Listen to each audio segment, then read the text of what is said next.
பிலிப்பியருக்கு எழுதின நிருபம் 3ஆம் அதிகாரம் 10 முதல் 11 வசனங்கள்.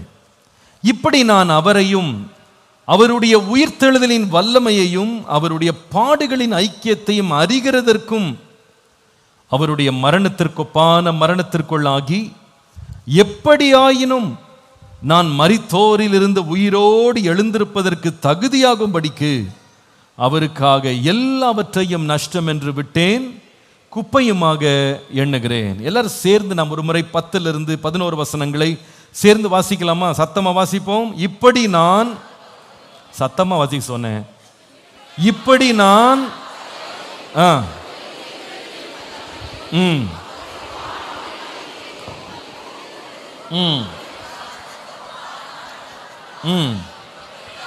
எப்படியாயினும் நான் மரித்தோரில் இருந்து உயிரோடு எழுந்திருப்பதற்கு தகுதியாகும் படிக்கும் அவருக்காக எல்லாவற்றையும் நஷ்டம் என்று விட்டேன், குப்பையுமாக எண்ணுகிறேன். இதுல நீங்க கவனிக்க வேண்டிய ஒரு வார்த்தை 10ஆம் வசனத்தின் நடு மையத்தில் இருக்கு.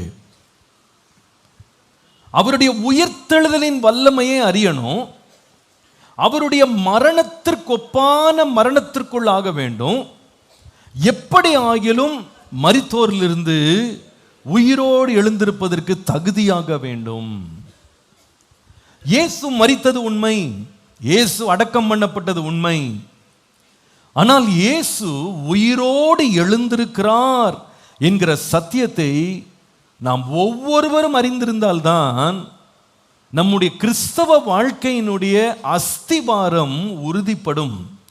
இன்னைக்கு அநேகர் இயேசு கிறிஸ்து இந்த உலகத்திலே பிறந்தார் என்று அறிந்திருக்கிறாங்க. அநேகருக்கு இயேசு கிறிஸ்து இந்த உலகத்திலே நன்மை செய்கிறவராக சுற்றி திரிந்தார் என்பதை அறிந்திருக்கிறாங்க. இயேசு இந்த உலகத்திலே அநேக வியாதியஸ்தர்களை குணமாக்கினார் என்பதை அறிந்திருக்கிறாங்க. இயேசு கிறிஸ்து இந்த உலகத்திலே ஒரு மனித அவதாரம் எடுத்தவராக இயேசு கிறிஸ்து ஒரு நாள் மரித்தார் என்று கூட எல்லாருக்கும் தெரிந்து வைத்திருக்கிறாங்க. ஆனா நிறைய பேருக்கு தெரியாத ஒரு சத்தியம் என்னன்னா, 3ஆம் நாளிலே இயேசு உயிரோடு எழுந்தார். எத்தனை பேர் அதை அறிந்திருக்கிறவங்க விசுவாசிக்கிற ஆமென் சொல்லுங்கள். ஹல்லேலூயா. இயேசு மரிச்சு போயிருந்தார்னா நம்ம இன்னைக்கு கொண்டாட வேண்டிய அவசியம் இல்லை, இவ்வளவு கூடி நம்ம அவரை ஆராதிக்க வேண்டிய அவசியம் இல்லை. இன்றைக்கு ஏன் பாடுறோம், இன்றைக்கு ஏன் ஆராதிக்கிறோம், இன்றைக்கு ஏன் மகிழுகிறோம் அப்படின்னு சொன்னா, மரித்த இயேசு 3ஆம் நாள் உயிரோடு எழுந்தார். ஹல்லேலூயா. எத்தனை பேர் விசுவாசிக்கிற? நல்ல 2 கரங்களை உயர்த்தி ஹல்லேலூயா. நம்முடைய தேவன் உயிரோடு எழும்பினார். உயிரோடு எழுந்தவரே உம்மை ஆராதனை செய்கிறோம். உள்ள நிறைவோடு பாடுங்க. ஜீவனின் அதிபதியே உம்மை ஆராதனை செய்கிறோம். உயிரோடு உயிரோடு ஹல்லேலூயா உம்மை ஆராதனை செய்கிறோம். ஜீவனின் அதிபதியே உம்மை ஆராதனை செய்கிறோம். கரங்களை உயர்த்தி ஹல்லேலூயா ஹோசன்னா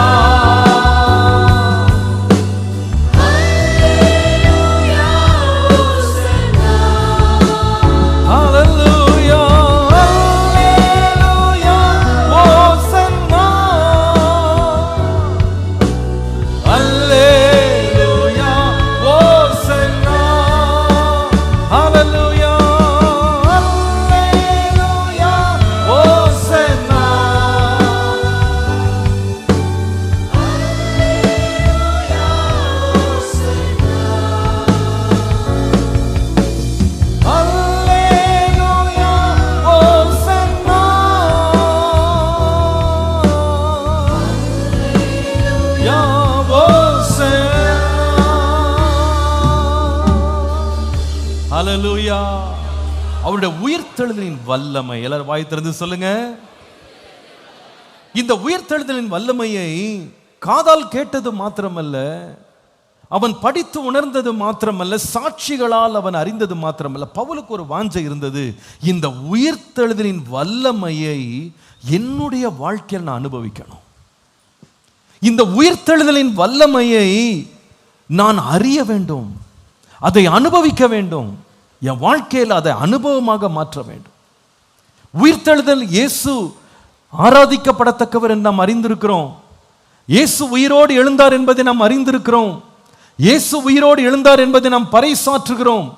ஆனால் நாம் அறிந்தது, அறிவிக்கிறது மாத்திரமல்ல, அந்த உயிர்த்தெழுந்த இயேசுவின் வல்லமையை நாம் தனிப்பட்ட விதமாய் அனுபவிக்க வேண்டும். எல்லாரும் சொல்லுங்க, என்ன செய்ய வேண்டும்? இன்னைக்கு என்னுடைய செய்தியின் தலைப்பு, we can experience the power of resurrection today. உயிர்த்தெழுந்த வல்லமையை இன்று நாம் அனுபவிக்க முடியும். எழுதுங்கள், we can experience the power of resurrection today. உயிர்த்தெழுந்த இயேசுவின் வல்லமையை இன்று நாம் அனுபவிக்க முடியும். இதை தான் அப்போஸ்தலனாகிய பவுல் வாஞ்சித்தார், விரும்பினார். ஆண்டவரே, உம்முடைய உயிர்த்தெழுதலின் வல்லமையை நான் அறியணும், அதை அனுபவிக்கணும் ஆண்டவரே. அது அறியறதற்காக எல்லாத்தையும் நஷ்டமா விடுறதுக்கு நான் ஆயத்தமா இருக்கிறேன், எல்லாவற்றையும் குப்பையா என்றதுக்கு நான் ஆயத்தமா இருக்கிறேன். அந்த வல்லமையை நான் அறியணும் ஆண்டவரே, அந்த வல்லமையை நான் அனுபவிக்கணும் ஆண்டவரே. இந்த காலையில இந்த ஆராதனையில வந்து இயேசு உயிர்த்தெழுந்தார் என்ற நற்செய்தியை கேட்டுவிட்டு போகிறவர்களாய் அல்ல, இங்கே வந்திருக்கிற ஒவ்வொருவருடைய வாழ்க்கையிலேயும் இயேசு கிறிஸ்துவின் உயிர்த்தெழுந்த வல்லமையை நாம் அனுபவிக்கிறது கர்த்தர் கிருபை தருவாராக. கரங்களை உயர்த்தி, வலக்கரத்தை உயர்த்தி சொல்லுங்க, இயேசுவே, இன்றைக்கு உம்முடைய உயிர்த்தெழுதலின் வல்லமையை நான் அனுபவிக்க கிருபை தாரும். சொல்லுங்க வாயை திறந்து, ஆண்டவரே, அந்த உயிர்த்தெழுந்த வல்லமையை என் வாழ்க்கையில அனுபவிக்க உதவி செய்யும். ஹல்லேலூயா. இந்த உயிர்த்தெழுந்த வல்லமை எப்படிப்பட்ட வல்லமை? இந்த உயிர்த்தெழுந்த வல்லமை எப்படி கிரியை செய்தது? எந்த பகுதியிலே வெளிப்பட்டது? 3 காரியங்களை கவனிக்க போகிறோம். முதலாவது, அப்போஸ்தலர் நடபடிகள் 2ஆம் அதிகாரம். வேத வசனங்களை சொல்லும் போது ஒன்று நோட்ஸ் எடுங்கள்ட்ட, பைபிளை திறந்து பாருங்க, அல்லது பரலோகம் போயிருவீங்க. அதனால அப்போஸ்தலர் நடபடிகள் 2ஆம் அதிகாரம் 22லேருந்து 24. யாரும் அமைதியாக இருக்கக்கூடாது, சும்மா உட்காரக்கூடாது.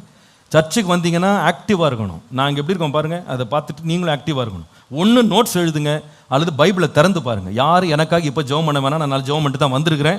ஜெபிக்க விரும்புகிறவங்க இதுக்கு முன்னாடி ஜெபம் பண்ணியிருக்கோம், இனிமேல் யாரும் எனக்காக ஜெபம் பண்ண வேணாம். ஒரு ஆமீன் சொல்லுங்கள். வெளியில் இருக்கவங்களுக்கு இதே தான். வெளியில் யாரும் செல்ஃபோனை தொட்டிங்கன்னா அவ்வளோதான், தொடவே கூடாது. செல்ஃபோன் பக்கமே அவங்க கையும் போகக்கூடாது, யோசனையும் போகக்கூடாது. பைபிளும் கையுமா தான் இருக்கணும். இப்போ வாசிப்போம், அப்போஸ்தலர் நடபடிகள் 2ஆம் அதிகாரம் 22லேருந்து 24. இஸ்ரவேலரே, வாசிக்கலாம், சேர்ந்து வாசிங்களேன். இஸ்ரவேலரே, நான் சொல்லும் வார்த்தைகளை கேளுங்கள். நீங்கள் அறிந்திருக்கிறபடி நசரேயனாகிய இயேசுவை கொண்டு தேவன் உங்களுக்குள்ளே பலத்த செய்கைகளையும் அற்புதங்களையும் அடையாளங்களையும் நடப்பித்து அவைகளினாலே அவரை உங்களுக்கு வெளிப்படுத்தினார். அப்படி இருந்தும் தேவன் நிர்ணயித்திருந்த ஆலோசனையின்படியேயும் அவருடைய முன்னறிவின்படியேயும் ஒப்பு கொடுக்கப்பட்ட அந்த இயேசுவை நீங்கள் பிடித்து அக்கிரமக்காரருடைய கைகளினாலே சிலுவையில் ஆணி அடித்து கொலை செய்தீர்கள். 24ஆம் வசனம். தேவன் அவருடைய மரண உபாதைகளின் கட்டை அவிழ்த்து அவரை எழுப்பினார். அவர் மரணத்தினால் கட்டப்படக்கூடாதிருந்தது. அவர் மரணத்தினால் கட்டப்படக்கூடாதிருந்தது. 24ஆம் வசனம் எல்லாரும் சேர்ந்து சத்தமா ஒரு முறை வாசிப்போம். தேவன் அவருடைய மரண உபாதைகளின் கட்டை அவிழ்த்து அவர் என்ன செய்தார்? எழுப்பினார். அவர் மரணத்தினால் கட்டப்படக்கூடாதிருந்தது. இன்னொரு விதமாய் சொன்னால், மரணம் அவரை கட்டி வைக்க முடியவில்லை. மரணம் இயேசுவை கட்டி வைக்க முடியவில்லை. அப்போஸ்தலனாகிய பவுல், ஆண்டவரே, உம்முடைய உயிர்த்தெழுதலின் வல்லமையை நான் அனுபவிக்க வேண்டும் என்று அவர் சொன்ன பொழுது அவர் என்ன சொல்ல வந்தார் என்று சொன்னா, தேவன் இயேசுவை எப்படி உயிரோடு எழுப்பினாரோ அந்த வல்லமையின்படியே கர்த்தர் நம்மையும் மரணத்திலிருந்து தேவன் தப்பிச் செல்ல தேவன் வழி செய்ய வல்லவராயிருக்கிறார். முதலாவது எழுதுங்க, the power of the resurrected Christ will make us escape the power of death. The power of the resurrected Christ will make us escape the power of death. உயிர்த்தெழுந்த கிறிஸ்துவின் வல்லமை நம்மை மரணத்தின் அதிகாரத்தில் இருந்து விடுவிக்கும். எதிலிருந்து விடுவிக்கும்? மரணத்தின் அதிகாரத்திலிருந்து நம்மை விடுவிக்கும். இதை நீங்க இன்றைக்கு விசுவாசிக்கணும். இயேசுவை மரணம் கட்டி வைக்க முடியவில்லை. மரணத்தினால் அவர் மேற்கொள்ளப்பட முடியவில்லை. அப்போ மரணம் என்ன செய்ய முடியல அப்படின்னு சொன்னா, இயேசுவை அரெஸ்ட் பண்ண முடியல. இயேசு மரணத்தை ஜெயித்தவராக மாறினார். இன்னைக்கு மனுஷன் உலகத்தில் என்னென்னமோ சாதனைகளை படைத்து கொண்டிருக்கிறான். இப்போ உங்களுக்கு தெரியும், மனுஷன் 2வது முறையாக 50 ஆண்டுகள் கழித்து அர்டெமிஸ் 2 அப்படின்ற ஒரு விண்கலத்தின் மூலமாக நிலாவில் கால் பதிக்கிறதுக்கு போயிட்டு இருக்காங்க. இன்னும் ஒரு சில மணி நேரங்களில் உலகமே பார்க்கிறபடி லைவாக 4 விண்வெளி வீரர்கள் நினைக்கிறேன், 4 நினைக்கிறேன், 4 பேரா 4 விண்வெளி வீரர்கள் என்ன பண்ண போறாங்கன்னா நிலாவில் கால் பதிக்க போறாங்க. இதை லைவா போட்டுட்டு இருக்காங்க. இப்போ அவங்க நிலாவுக்கு சுத்திட்டு இருக்காங்க. அங்கிருந்து லைவ்ல காமிக்கிறாங்க. அவங்க மேலே அவங்க பேட்டி கொடுத்துட்டு இருக்காங்க, கேள்விக்கெல்லாம் பதில் சொல்றாங்க. இந்த மாதிரி நடந்துட்டு இருக்கு இந்த உலகத்தில். நிலா எவ்வளவு தூரத்தில் இருக்கு, எத்தனை மைல்கள், எத்தனை லட்ச மைல்கள், அதுல கால் பதிக்க போறான். மார்ஸ்ல வீடு கட்ட போறேன்னு சொல்லிக்கிட்டு இருக்கான். இதற்கெல்லாம் ஆயத்தம் நடந்துட்டு இருக்கு. பெரிய பெரிய சாதனைகளை மனுஷன் படைக்கிறான். ஆனா மனுஷனால எல்லாத்தையும் மேற்கொள்ள முடிஞ்சாலும் ஒன்றை மாத்திரம் அவனால கை வைக்க முடியல, மேற்கொள்ள முடியல. என்ன தெரியுமா? மரணம். இந்த மரணம்ன்ற ஒன்றை மனுஷனால இன்னும் மேற்கொள்ள முடியல. நம்ம ஆஸ்பத்திரிகள் இருக்கு, நமக்கு தெரியும். அந்த ஆஸ்பத்திரிக்குள்ளேயே மார்க்குன்னு ஒன்று வச்சிருக்காங்க, சவக்கிடங்கு அப்படின்னு ஒன்று வச்சிருக்காங்க. லட்சமா ஒருத்தன் ஃபீஸ் கட்டி உள்ள போய் உடம்பெல்லாம் மருந்து ஏறுது. எல்லாம் ஏறி முடிச்சு சில வேளையில் அந்த சிகிச்சை பலனின்றி அவன் என்ன செய்கிறான்? மரித்து விடு. எந்த ஆஸ்பத்திரியாக சொல்ல முடியுமா? செத்தவங்களுக்கு கூட நாங்கள் ட்ரீட்மெண்ட் கொடுக்குறோம், நீங்கள் கொண்டு வாங்க, எவ்வளோ செத்து போனாலும் பரவாயில்ல, நாங்கள் மருந்து போட்டு என்ன செய்கிறோம்? உயிர் பிழைக்க வைக்கிறோன்னு ஏதாவது ஒரு டாக்டர் இருக்காரா? நமக்கு தெரியும், மெடிக்கல் காலேஜில் இப்போ படிக்கிறதுக்கு எல்லோரும் நீட் படிச்சுட்டு இருக்காங்க. இந்த நீட்டில் படிக்கிறவங்க எல்லாரும் ஏதோ ஒரு ஃபீல்டில் படிக்க போகிறாங்க. எம்பிபிஎஸ் ஜென்ரலாக படிச்சுட்டு அதுக்கப்புறமா ஒவ்வொரு ஸ்பெஷலைசேஷன் படிக்க போகிறாங்க.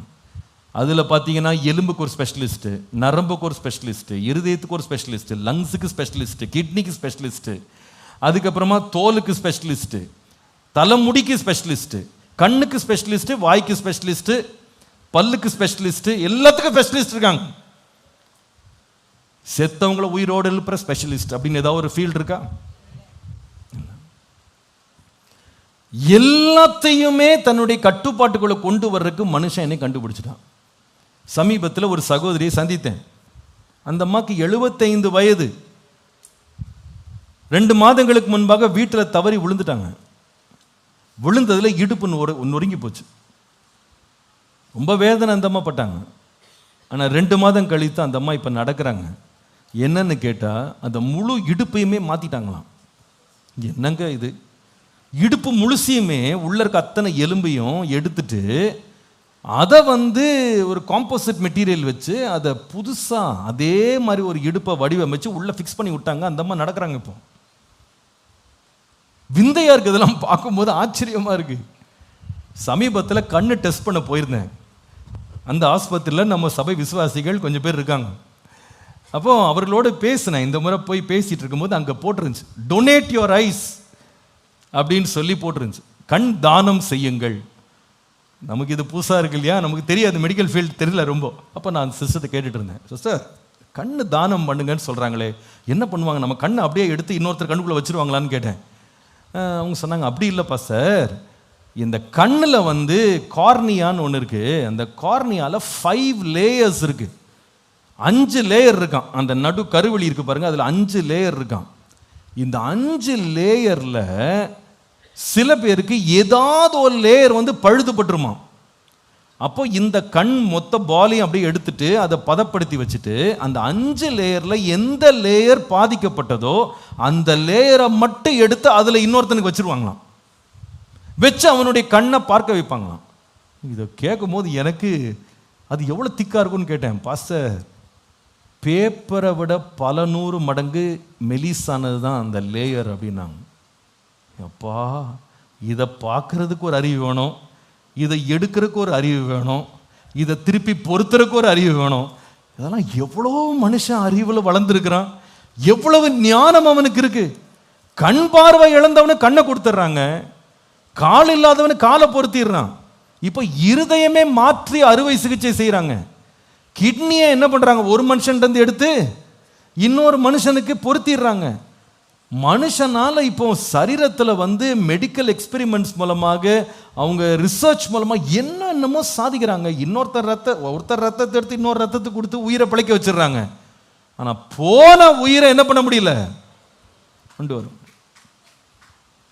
சில ஆண்டுகளுக்கு முன்பாக நானும் என் மனைவியும் மகனும் இந்த ரோட்டில் ரொம்ப வருஷம் இருக்கும் இதில் போயிட்டுருக்கோம், எங்கள் வீட்டுக்கு போயிட்டுருக்கோம். அப்போ இந்த போலீஸ் குவார்ட்டர்ஸ் பக்கத்தில் போகும்போது எங்களுக்கு முன்பாக ஒரு ஆக்சிடெண்ட் நடந்துருச்சு. அந்த ஆக்சிடெண்ட்டில் அதில் ஒரு வயசான ஒரு மனுஷனும் அவரோட ஒய்ஃபும் ஒரு பைக்கில் போயிட்டுருக்காங்க. அப்போ இந்த நடுவில் மீடியன் இல்லை, ஏறி ஒரு லாரிக்காரன் அடித்தான். அடித்த இடத்துல அந்த மனுஷன் ரத்த வெள்ளத்தில் விழுந்துட்டான். அவரை கொஞ்ச நேரத்தில் ஆம்புலன்ஸ் ஆஸ்பத்திரி கூட்டு போனாங்க. இந்த எஸ்வி ஹாஸ்பிட்டல் ஒன்று இருக்குது அம்பத்தூரில், அந்த ஹாஸ்பிட்டலுக்கு ஏற்றிட்டு போகிறாங்க. அந்த குடும்பத்தோடு இன்னொரு குடும்பம் பக்கத்துலேயே பைக்கில் வர்றாங்க. அவங்க மகனும் மருமகளும் கையில் 2 குழந்தைங்களோட வர்றாங்க. அவங்க அலறாங்க ரோட்டில் இருட்டு. அப்போ அந்த ஸ்ட்ரீட் லைட்டுன்னு கிடையாது, நாங்கள் பின்னாலே போகிறோம். நாங்கள் உடனே நிறுத்திட்டோம், வண்டியை நிறுத்தினா அந்த பொண்ணு அழுகுது. அப்போது உடனே நான் போய், நீங்கள் எங்கள் காரில் வர்றீங்களா, உங்களை எங்கே ட்ராப் பண்ணணுமோ நான் ட்ராப் பண்ணுறேன்னு சொன்னேன். நான் பைக்கெல்லாம் நொறுங்கி போச்சு. அதனால் அந்த பெண்ணையும் அவங்களுடைய 2 குழந்தைகளையும் நாங்கள் எங்களோட காரில் ஏற்றிட்டு எஸ்வி ஆஸ்பத்திரிக்கு பின்னாடியே போகிறோம். ஆம்புலன்ஸ் பின்னால் போகுது. அவன் வேகமாக பறத்தி அடிச்சுட்டு போயிட்டான். எஸ்வி ஆஸ்பத்திரிக்கு வாசலில் போகிறோம், அங்கே அவங்க சொந்தக்காரங்களாம் வந்துட்டாங்க. இந்த பெண்ணையும் 2 குழந்தைகளை பார்த்த உடனே, நான் உங்களை இறக்கி கூட்டு போகிறேன், வராதிங்க எல்லாம் போங்கன்றாங்க. என்னன்னு கேட்டால், அந்த மனுஷன் அடிபட்டார் பாருங்க, அவர் ஆஸ்பத்திரிக்குள்ளே கூட கொண்டு போகல. ஏன் தெரியுமா, வாசல்லே டாக்டர் செக் பண்ணிட்டு சொல்லிட்டாரு, அவர் இறந்துட்டார். பெரிய ஆஸ்பத்திரி, நல்ல ஆஸ்பத்திரி. ஆனால் உயிர் இருந்திருந்தா அவரை காப்பாற்றிருக்கலாம். ஆனால் உயிர் போனதுனால இங்கே உள்ளே கொண்டு வந்தோம், என்ன இல்லை, அப்படியே கொண்டு போயிடும். வாசல்லே அந்த சரீரத்தை கிடத்தி அப்படியே திரும்பி கொண்டு போகிறதுக்கு அவன் கொண்டு போயிட்டான். நான் நினைக்கிறேன், நம்முடைய வாழ்க்கையில் மனுஷன் என்னதான் சாதித்தாலும், என்னதான் இந்த உலகத்தில் எவ்வளோ உயர்ந்த நிலையில் மருத்துவத்தை கொண்டு போனாலும், மனுஷனால சாதித்து வெல்ல முடியாத ஒரு காரியம் என்று ஒன்று உண்டானா அது என்ன தெரியுமா, மரணம்.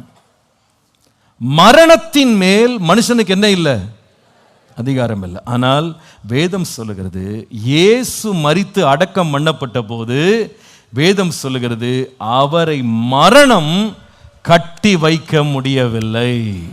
அவரை மரணம் கட்டி வைக்க முடியவில்லை. எவ்வளோ பெரிய மனுஷனா இருக்கலாம், எவ்வளோ பெரிய பணக்காரனா இருக்கலாம், எவ்வளோ பெரிய ஐஸ்வர்யவானா இருக்கலாம், பேர் பெற்றவனா இருக்கலாம், மரணத்துக்கு மேல் அவனுக்கு ஜெயம் எடுக்க முடியாது. ஆனால் நம்முடைய ரட்சகராகிய இயேசு கிறிஸ்து என்ன செய்தார்னா, மரணத்தை ஜெயித்தார். ஹல்லேலூயா. அதனால தான் ரோமருக்கு எழுதின நிருபம் 6ஆம் அதிகாரம் 9ஆம் வசனம் சொல்லுகிறது, மரித்தோரிலிருந்து எழுந்த இயேசு இனி மரிப்பதில்லை என்று அறிந்திருக்கிறோம், மரணம் இனி அவரை ஆண்டு கொள்வதில்லை. எல்லாரும் சத்தமா சொல்லுங்க, மரணம் இனி அவரை ஆண்டு கொள்வதில்லை. மரணத்தை அவர் ஜெயித்தார், மரணத்தை ஜெயித்தார். இயேசு மரணத்தை ஜெயித்ததுனால நமக்கு என்னங்க பிரச்சனை, நமக்கு என்ன நன்மை? இயேசு மரணத்தை ஜெயித்தார், இயேசு உயிரோடு எழுந்தார், அதனால எனக்கு என்ன? அந்த உயிர்த்தெழுதல் என்ன எப்படி அஃபெக்ட் பண்ண போகுது, எனக்கு என்ன நன்மையை கொண்டு வர போது நீங்க யோசிக்கலாம். யோவான் எழுதின சுவிசேஷம் 11ஆம் அதிகாரம் 25ஆம் வசனத்தை வாசியுங்கள்.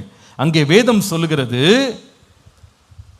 நானே உயிர்த்தெழுதலும் ஜீவனுமாய் இருக்கிறேன். இயேசு சொல்லுகிறார், என்னை விசுவாசிக்கிறவன், சத்தமா சொல்லுங்க, அல்லேலூயா.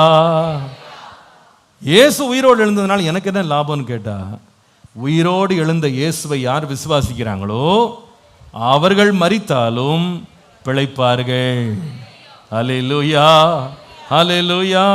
ரோமருக்கு எழுதின நிருபம் 8ஆம் அதிகாரம் 11ஆம் வசனம், அன்றியும் இயேசுவை மரித்தோரிலிருந்து எழுப்பினவருடைய ஆவி உங்களில் வாசமாயிருந்தால், கிறிஸ்துவை மரித்தோரிலிருந்து எழுப்பினவர் உங்களில் வாசமாயிருக்கிற தம்முடைய ஆவியினாலே சாவுக்கேதுவான உங்கள் சரீரங்களையும் உயிர்ப்பிப்பார். சத்தமா ஒரு முறை சந்தோஷமா வாசிங்க பார்ப்போம். அன்றியும் இயேசுவை மரித்தோரிலிருந்து எழுப்பினவருடைய ஆவி உங்களில் வாசமாயிருந்தால்,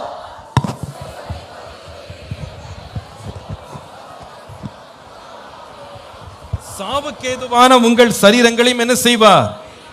உயிர்ப்பிப்பார் என்று வாசிக்கிறோம்.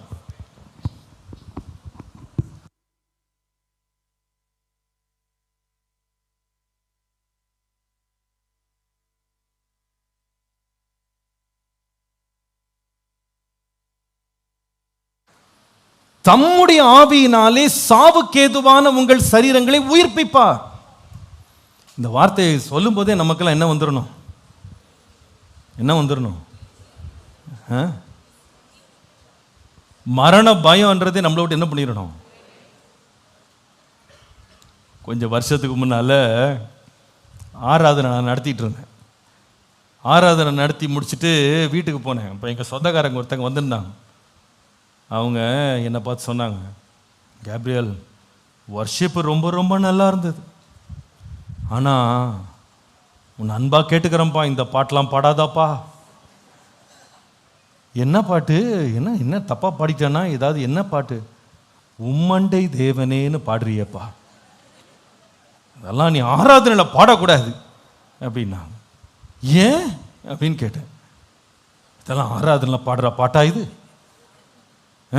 உனக்கு தெரியாதா அப்படின்னா. சொன்ன ஆளு எவ்வளோ வயசுன்னு கேட்டால் 80 வயசு. 80 வயசு ஆளுக்கு உம்மண்டை தேவனேன்னு பாடினா பக்கு பக்கு பக்குன்னு இருக்கான். ஆராதனை எல்லாம் சமாதானம் இல்லாமல் இருந்துட்டான்ப்பா, இனிமேல் பாடிராது. 80 வயசுல கூட உம்மண்டை தேவனேன்னு உம்மை விட்டு தூரமாக போகணுமா பாடணும்னு கேட்டேன். இன்றைக்கு அவ்வளோ மரண பயம். ஆனால் ஒரு தேவனுடைய பிள்ளைக்கு, கிறிஸ்தவனுக்கு மரண பயம் இருக்க வேண்டிய அவசியம் இல்லை. ஏன் தெரியுமா?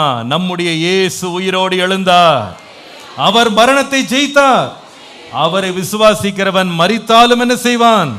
விசுவாசிக்கிற நல்ல ஒரு ஆமேன்னு சொல்லுங்க. ராத்திரி எதுவும் கருப்பாவு தெரியுதா? பயப்படாதீங்க. ஏதோ அழுத்துது பாஸ்டர், பயப்படாதீங்க.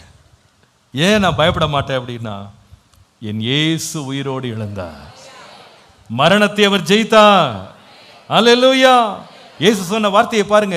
வெளிப்படுத்தின விசேஷம் 1ஆம் அதிகாரம் 18ஆம் வசனம், மரித்தேன் ஆனாலும் இதோ சதா காலங்களிலும் உயிரோடு இருக்கிறேன். ஆமேன். நான் மரணத்திற்கும் பாதாளத்திற்கும் உரிய திறவுகோல்களை உடையவராய் இருக்கிறேன். எத்தனை பேர் விசுவாசிக்கிறீங்க? இயேசு மரணத்திற்கும் பாதாளத்துக்குரிய திறவுகோல்களை இயேசு வைத்திருக்கிறார். அல்லேலூயா. இயேசுட்ட சாவி இருக்கும்போது நமக்கு ஏன் பயம்? பயப்படாதீங்க. இயேசு உயிரோடு எழுந்ததுனால எனக்கு என்ன நன்மை? மரணத்தை குறித்த பயம் எனக்கு இல்லை. இயேசுக்குள்ள எந்த வல்லமை வெளிப்பட்டதோ அதே வல்லமையினாலே தேவன் என்னையும் உயிர்ப்பிக்க வல்லவர். எபிரேயருக்கு எழுதின நிருபம் 2ஆம் அதிகாரம் 14 15 வசனங்களை பாருங்க. எபிரேயர் 2ஆம் அதிகாரம் 14 15. ஆதலால் பிள்ளைகள் மாம்சத்தையும் இரத்தத்தையும் உடையவர்களாய் இருக்க அவரும் அவர்களைப் போல மாம்சத்தையும் இரத்தத்தையும் உடையவரானார். மரணத்திற்கு அதிகாரியாகிய பிசாசானவனை தமது மரணத்தினாலே அழிக்கும்படிக்கு ஜீவ காலமெல்லாம் மரண பயத்தினாலே அடிமைத்தனத்திற்குள்ளானவர்கள் யாவரையும் விடுதலை பண்ணும்படிக்கு அப்படியானார். திரும்ப வாசிக்கலாம். 15ஆம் வசனம் வாசிங்க, சத்தமா வாசிங்க. ஜீவ காலமெல்லாம் மரண பயத்தினாலே அடிமைத்தனத்திற்குள்ளானவர்கள் யாவரையும் விடுதலை பண்ணும்படி அப்படியே ஆனார். அல்லேலூயா. மரண பயத்திலிருந்து விடுதலை ஆக்கிறது தான் இயேசு நமக்காக உயிரோடு எழும்பினார். ஒரு தேவனுடைய பிள்ளை மரணத்தை பார்த்து பயப்பட மாட்டான். அவனுக்கு தெரியும், என் இயேசுவின் கையில தான் மரணத்தினுடைய சாவியை அவர் வச்சிருக்கிறார், பாதாளத்தின் சாவியை வைத்திருக்கிறார். அல்லேலூயா.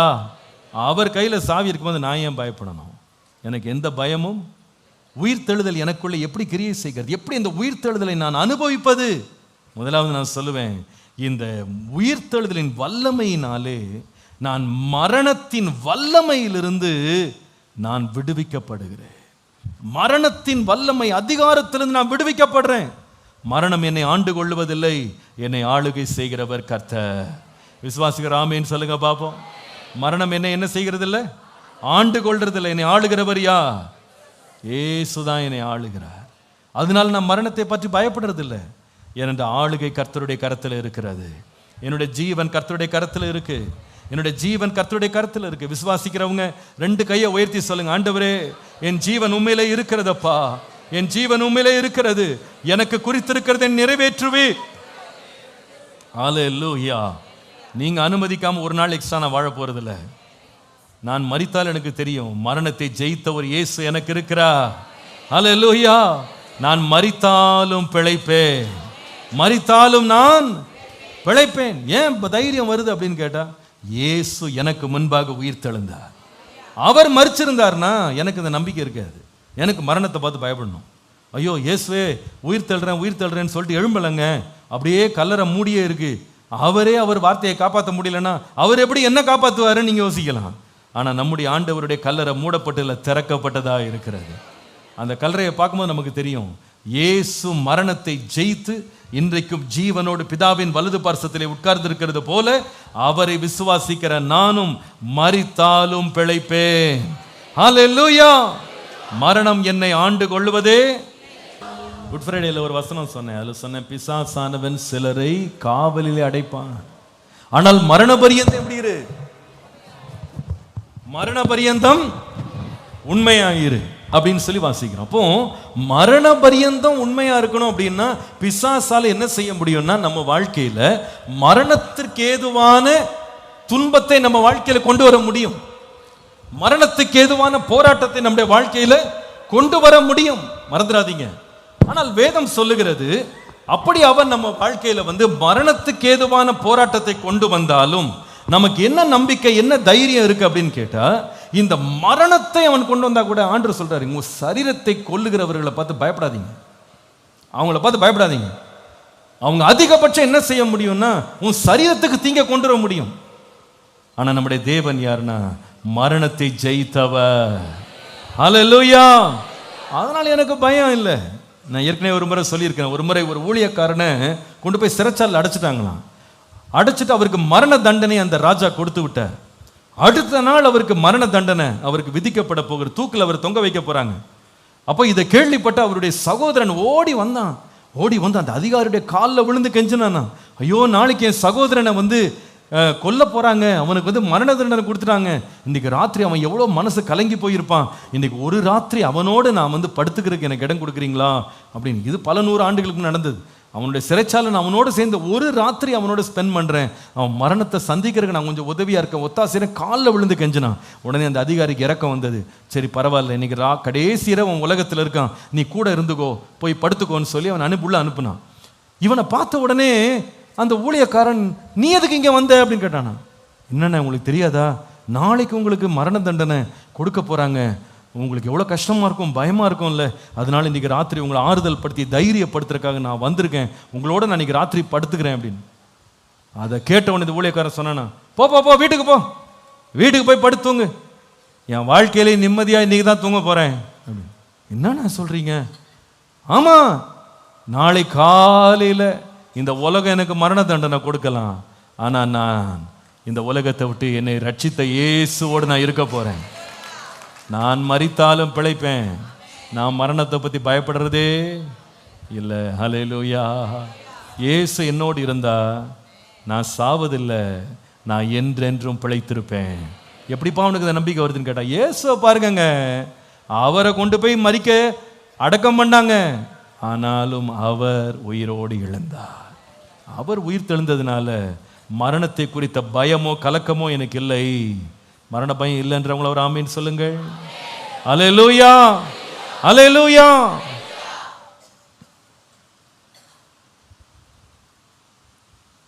ஒரு முறை ஒரு ஊழியக்காரர் இவ்விதமாய் பிரசங்கம் பண்ணினார்,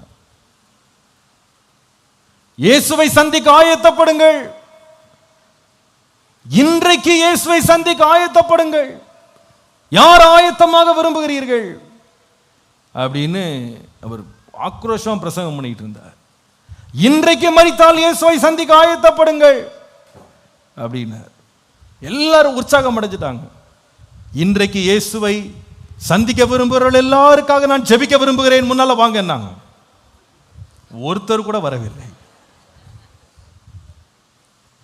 பாட்டு பாடினா எல்லாரும் மரணம் முன் கூரெங்கே பாட்டு பாடிடுறோம். ஆனா நிஜ வாழ்க்கையில இந்த மரண பயம் நம்மளை என்ன பண்ணுது? பயங்கரமா ஆட்கொள்ளுது. மரண பயம், ஐயோ எனக்கு என்ன ஆகுமோ ஏதாகுமோ பயம்.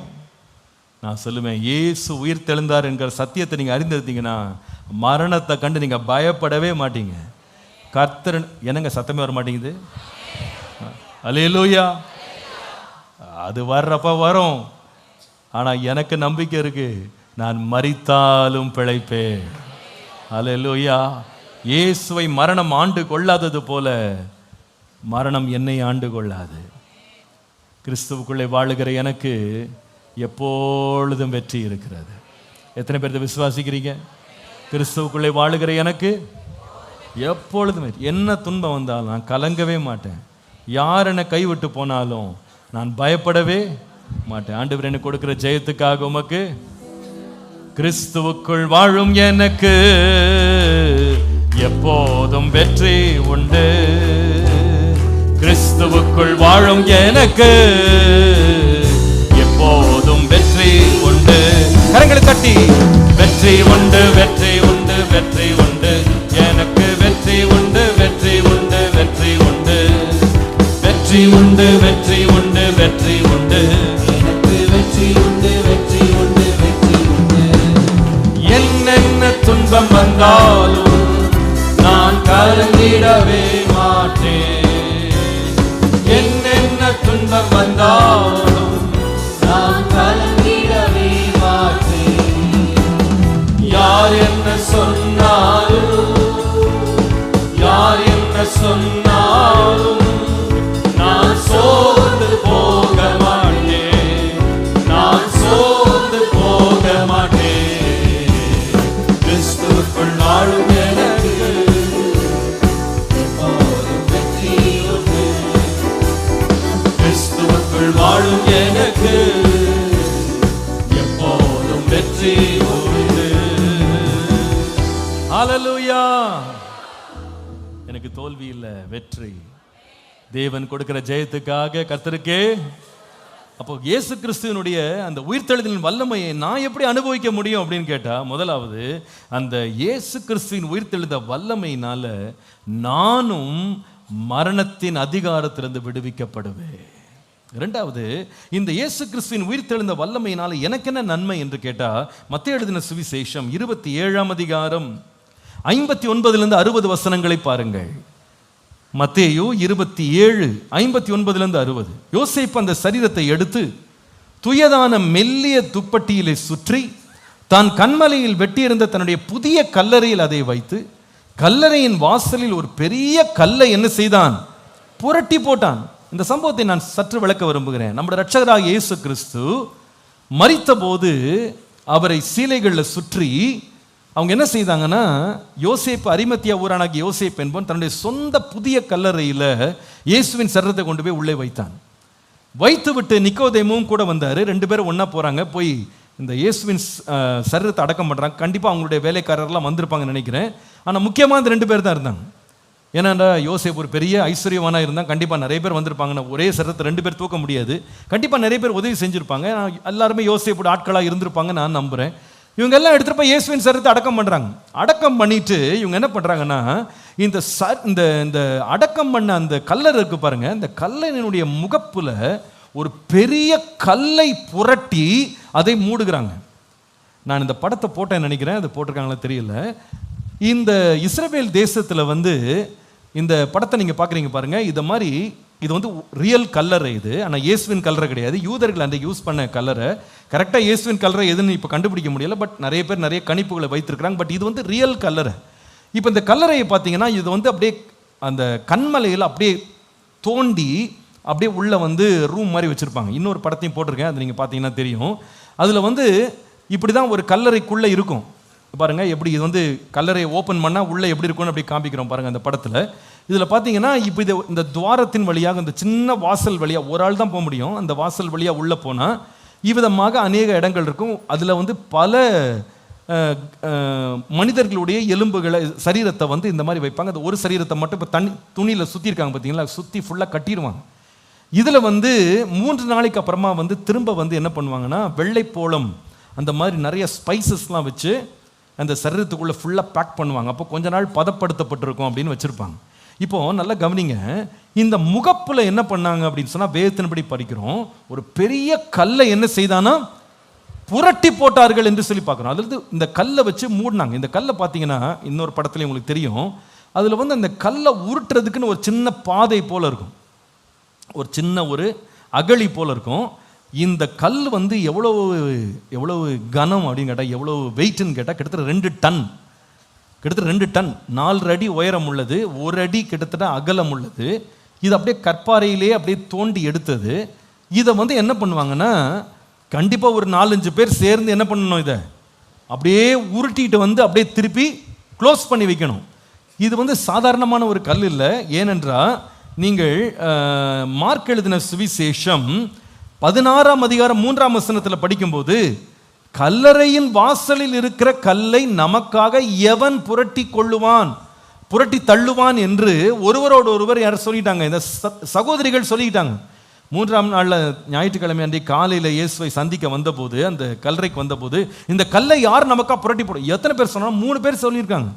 அப்போ 3 பெண்களால் இந்த கல்லை என்ன பண்ண முடியல, தள்ள முடியல. அந்த அளவுக்கு அது வெயிட்டான ஒரு கல். ஆனால் நடந்தது என்னன்னு பாருங்க, இந்த கல்லை வந்து புரட்டி போட்டு அவங்க வந்து மூடி வச்சது மாத்திரம் இல்ல. நீங்க அதே மத்தேயு 27:62 வசனத்தை வாசிக்கும் போது, ஆயத்த நாளைக்கு பின்னான மறுநாளிலே பிரதான ஆசாரியரும் பரிசேயரும் பிலாத்துவினிடத்திலே கூடி வந்து 63ஆம் வசனம், ஆண்டவரே அந்த எத்தன், அதாவது இயேசுவுக்கு சொல்றாங்க, அந்த எத்தன் உயிரோடு இருக்கும்போது 3 நாளைக்கு பின் எழுந்திருப்பான் என்று சொன்னது எங்களுக்கு ஞாபகம் இருக்கிறது. 64ஆம் வசனம் சேர்ந்து வாசிக்கலாம். ஆகையால் அவனுடைய சீஷர்கள் ராத்திரியிலே வந்து அவனை களவாய் கொண்டு போய் மரித்தோரில் இருந்து எழுந்தான் என்று ஜனங்களுக்கு சொல்லாதபடிக்கு முந்தின எத்தை பார்க்கிலும் பிந்தின எத்து கொடிதாகாதபடிக்கும் நீர் 3 நாள் வரைக்கும் கல்லறை பத்திரப்படுத்தும்படி கட்டளையிட வேண்டும் அப்படின்னு சொன்னாங்க. ஏற்கனவே 2 டன் 3 டன் கல்லை வந்து புரட்டி வச்சிருக்காங்க. இது புரட்டினது பத்தாதுன்னு சொல்லி ராத்திரி வந்து இந்த சீஷர்கள்லாம் 12 பேர் இருக்காங்க அல்லது 11 பேர் இருக்காங்க, இவங்கெல்லாம் புரட்டி திருப்பி தூக்கிட்டு போறாங்கன்னு சொல்லி பிலாத்துட்ட போய் சொல்ல, பிலாத்து என்ன சொல்றாருன்னா 65ஆம் வசனம், உங்களுக்கு காவல் சேவகர் இருக்கிறாங்கல்ல, போய் உங்களால் கூடிய மட்டும் என்ன பண்ணுங்க, பத்திரப்படுத்திக் கொள்ளுங்கள் என்றான். உடனே அவர்கள் போய் கல்லுக்கு முத்திரை போட்டு காவல் வைத்து கல்லறை என்ன பண்ணாங்க, என்ன செய்தாங்களா, எப்படி பத்திரப்படுத்தினாங்க, புரட்டி போட்ட கல்லை, மூடி விட்ட கல்லை என்ன பண்ணாங்க, முத்திரை போட்டாங்க. ஆள் வச்சு ராத்திரி காவல் பண்ணாங்க. இந்த மாதிரி எங்கேயும் நடக்குமா தெரியல. இறந்து போன ஒருத்தருடைய சரீரத்துக்கு பந்தோபஸ்து கொடுத்துருக்காங்க. ஏன்னா இவரை தூக்கிட்டு போயிட போறாங்கன்னு சொல்லி ஏமாத்திடுவாங்க அப்படின்லாம் சொல்லி வச்சிருக்காங்க. ஆனால் நடந்தது என்ன பாருங்க, மத்தேயு 28ஆம் அதிகாரம் 2ஆம் வசனத்தை பார்க்கும் பொழுது, அப்பொழுது பூமி மிகவும் அதிரும்படி கர்த்தருடைய தூதன் வானத்திலிருந்து இறங்கி வந்து வாசலில் இருந்த கல்லை புரட்டி தள்ளி அதன் மேல், திரும்ப வாசிக்கலாம், பூமி மிகவும் அதிரும்படி கர்த்தருடைய தூதன் வானத்திலிருந்து இறங்கி வந்து வாசலில் இருந்த கல்லை புரட்டி தள்ளி, ஏன்னா ஒரே ஆளுங்க லாவகமா அப்படி உருட்டி போட்டு மேலே வந்து உட்காந்துட்டு அவனுடைய ரூபம் மின்னல் போல, அவனுடைய வஸ்திரம் உறைந்த மலையை போல வெண்மையா இருந்தது. 4ஆம் வசனம் பாருங்க, பந்தோபஸ்து பண்ண காவலர்கள் அவனுக்கு பயந்ததினால் திடுக்கிட்டு செத்தவர்கள் போல எல்லாம் மிரண்டு போய் உயிர் போனது போல ஃப்ரீஸ் ஆயிட்டாங்க எல்லாரும். 5ஆம் வசனம் பாருங்க. இப்போ இந்த ஸ்திரீகள் இயேசுவை சந்திக்க போனவங்க இப்படி புரட்டப்பட்ட கல், அதுக்கு மேல ஒரு மனுஷன் வெண்வஸ்திரம் தரிச்சு அப்படியே பிரகாசமான ஒளியின் ரூபத்தில் உட்கார்ந்துருக்கிறத பார்த்த உடனே அவங்களும் பயந்து போய் நிற்கும் போது அந்த தூதன் அவர்களை நோக்கி, நீங்கள் பயப்படாதிருங்கள், சிலுவையில் அறையப்பட்ட இயேசுவை தேடுகிறீர்கள் என்று அறிவேன், அவர் இங்கே இல்லை, தாம் சொன்னபடியே உயிர்த்தெழுந்தார். கர்த்தர் வைத்த இடத்தை வந்து கூட பாருங்கள், சீக்கிரமாய் போய் அவர் மரித்தோரிலிருந்து எழுந்தார் என்று அவருடைய சீஷருக்கு சொல்லுங்கள், அவர் உங்களுக்கு முன்னே கலிலியாவுக்கு போகிறார், அங்கே அவரை காண்பீர்கள், இதோ உங்களுக்கு சொன்னேன் என்று. ஹல்லேலூயா. உயிர் தோழ்ந்த இயேசுவின் வல்லமையை தியானிக்கும் போது இது எப்படி நமக்கு பொருந்தும் அப்படின்னு கேட்டா, ரெண்டாவது எப்படி பொருந்தும் தெரியுமா? The power of the resurrected Christ will make us emerge from the power of the grave. உயிர்த்தெழுந்த இயேசுவின் வல்லமை நம்மை கல்லறையின் அதிகாரத்திலிருந்து எழுப்பும். கல்லறையின் அதிகாரத்திலிருந்து எழுப்பும். இயேசுவின் சரீரம் கல்லறைக்குள்ளே வைக்கப்பட்டு அதனுடைய முகப்பிலே ஒரு பெரிய கல் புரட்டப்பட்டு மூடப்பட்டு முத்திரை போடப்பட்டு காவல் செய்யப்பட்டது. ஆனாலும் அந்த கல்லறையை என்றென்று மூடி வைக்க முடியல. அந்த கல்லறையின் கல் புரட்டப்பட்டது, கல்லறை திறக்கப்பட்டது. ஹல்லேலூயா. கல்லறை எப்படி திறக்கப்பட்டது? எப்படி இயேசு திறந்து வெளியே வந்தார் அப்படின்னா நமக்கு தெரியும், தேவனுடைய வல்லமையினாலே வெளியே வந்தார். ஆனா இவங்க எல்லாம் என்ன சொன்னாங்கன்னா, இவர் திருடிட்டு போயிருவாங்க. ஆனா நடந்த சம்பவத்தை பாருங்க. யோவான் எழுதின சுவிசேஷம் 20ஆம் அதிகாரம் 6ஆம் வசனம் 7ஆம் வசனத்தை பாருங்க. யோவான் 20:6-7. சீமோன் பேதுரு அவனுக்கு பின்னே வந்து கல்லறைக்குள்ளே பிரவேசித்து சீலைகள் கிடக்கிறதையும் அவருடைய தலையில் சுற்றி இருந்த சீலை மற்றும் சீலைகளுடனே வைத்திராமல் தனியே ஒரு இடத்தில் சுருட்டி வைத்திருக்கிறதையும், திரும்ப ஒரு வாசிங்களேன், சீலைகள் கிடக்கிறதையும் அவருடைய தலையிலே சுற்றி இருந்த சீலை மற்றும் சீலைகளுடனே வைத்திராமல் தனியே ஒரு இடத்துல என்ன பண்ணியிருந்தாங்க?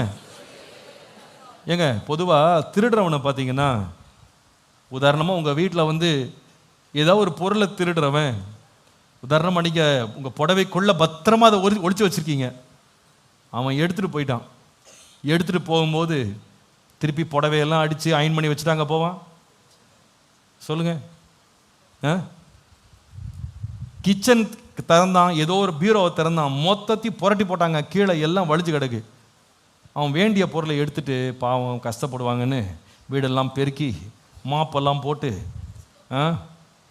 எல்லாத்தையும் ஜோடித்து வச்சுக்கிட்டு தூசி எல்லாம் அடித்து ஒற்றையெல்லாம் அடிச்சுட்டா வெளியே போவான். வீட்டுக்குள்ளே வந்தாலே என்ன தெரியும் நமக்கு?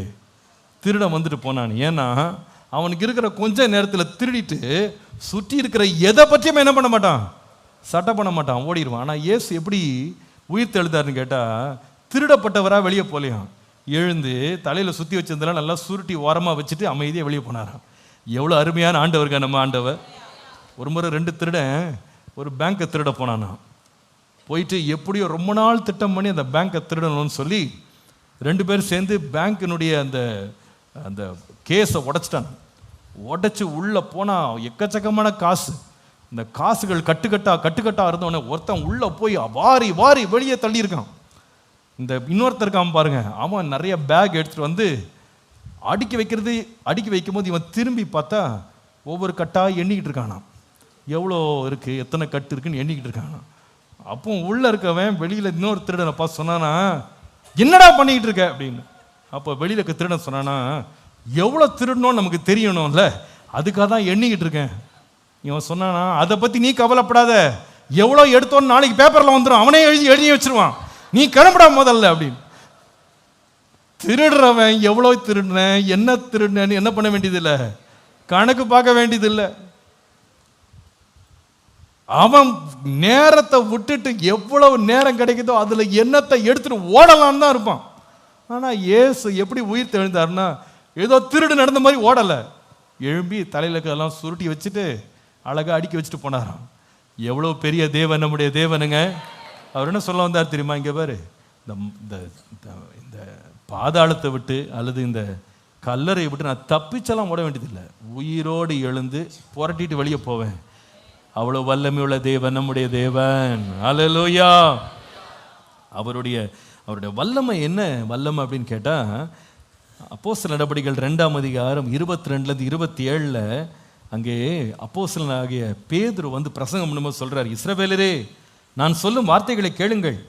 நீங்கள் அறிந்திருக்கிறபடி நசரனாகிய இயேசுவை கொண்டு தேவன் உங்களுக்குள்ளே பலத்த செய்கைகளையும் அற்புதங்களையும் அடையாளங்களையும் நடப்பித்து அவைகளாலே அவரை உங்களுக்கு வெளிப்படுத்தினார். அப்படி இருந்தும் தேவன் நிர்ணயித்திருந்த ஆலோசனையின்படியையும் அவருடைய முன்னறிவின்படியும் ஒப்புக் கொடுக்கப்பட்ட இந்த இயேசுவை நீங்கள் பிடித்து அக்கிரமக்காரருடைய கைகளிலே சிலுவையிலே ஆணி அடித்து கொலை செய்தீர்கள். தேவன் அவருடைய மரண உபாதைகளின் கட்டுகளை அவிழ்த்து அவரை எழுப்பினார். அவர் மரணத்தினால் கட்டப்படக்கூடாது இருந்ததுன்னு சொல்லிட்டு 25ஆம் வசனம் பாருங்க. அவரை குறித்து தாவீது ஏற்கனவே சொல்லியிருக்கிறார். என்னவா? கர்த்தரை எப்பொழுதும் எனக்கு முன்பாக நிறுத்தி நோக்கி கொண்டிருக்கிறேன், நான் அசைக்கப்படாதபடி அவர் என் வலது பார்சத்தில் இருக்கிறார். அதனாலே என் இருதயம் மகிழ்ந்தது, என் நாவு களி கூர்ந்தது, என் மாம்சமும் நம்பிக்கையோட தங்கி இருக்கும். என் ஆத்துமாவை பாதாளத்தில் விடீர், உம்முடைய பரிசுத்தர் அழிவை காண ஒட்டி. திரும்ப வாசிக்கலாம் 26ஆம் வசனம். அதனாலே என் இருதயம் மகிழ்ந்தது. எதனாலே மகிழ்ந்தது? எதனாலே மகிழ்ந்தது? எதனால? இங்க இயேசுவின் மரணத்தை பத்தி எழுதியிருக்கு. இயேசுவின் மரண வேளையில கூட இருதயம் மகிழ்ந்ததாம். ஏன் இருதயம் மகிழ்ந்ததுன்னா, கர்த்தரை எப்பொழுது எனக்கு முன்னாடி நிறுத்தி நோக்கி கொண்டிருக்கிறேன், அவள் வலது பரிசத்தில் இருக்கிறபடியால் நான் என்ன பண்ண மாட்டேன், அசைக்கப்பட மாட்டேன்னு சொல்லிட்டு இருதயம் எது களி கூறுதுன்னா, என் நாவு எது களி கூர்ந்ததுன்னா, என் மாம்சம் நம்பிக்கையோடு தங்கி இருக்கிறது. என் அடக்கம் பண்ணா கூட என் மாம்சத்தை பற்றி நான் நம்பிக்கையோடு இருக்கிறேன். ஏன் நம்பிக்கையோடு இருக்கிறேன்னா, என் ஆத்துமாவை பாதாளத்தில் தள்ளி விடாம உம்முடைய பரிசுத்தரின் அழிவை நீர் காண ஒட்டி.